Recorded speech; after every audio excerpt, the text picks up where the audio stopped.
course, aware that there is a major bill before Parliament proposing huge changes in the National Health Service. It has been announced in the press today that the Prime Minister and the Deputy Prime Minister are to hold a staged event at 12 noon tomorrow, announcing the changes they intend to make in this bill. Is it not utterly unacceptable, particularly when a bill is before the House of Commons, that announcements should be made about what is to be done to that bill should take place two and a half hours before the House sits? And do you not agree that that statement should be made first to the House of Commons and that this stunt should be called off? I reiterate my usual point from the Chair to the Right Honourable Gentleman and to the House, which is that if ministers, be they ever so high, have important policy announcements to make, including about any changes in policy, those announcements should be made first to the House of Commons. Point of order, Mr. Graham Morris.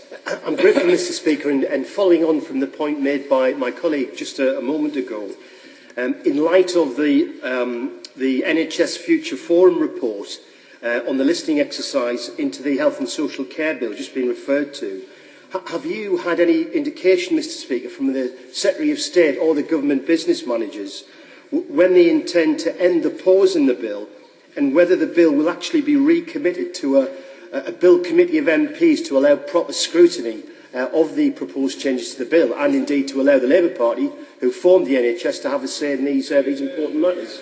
Order. Those are important matters, but they are matters for the government, and the point of order that the Honourable Gentleman has just raised, though a matter of great concern to him and to many others, is essentially a business question, and therefore it's not a matter for the Chair. But I think that those who are responsible for these matters will have noted and doubtless taken heed of the observations of the Honourable Gentleman. A point of order, Mr. Chris Bryant. I'm grateful, Mr. Speaker. I'm letting your original pronouncement in relation to my right honourable friend for Manchester, Gorton, sink in. And I wouldn't want to put any words in your mouth, obviously. But it seemed to me that you might have been suggesting that the Prime Minister and the Deputy Prime Minister would not be right to go ahead with an announcement before coming to this House in another venue. Well, if the Honourable Gentleman hadn't made his name as a Member of Parliament, I feel sure that he would have had a very fruitful career at the bar.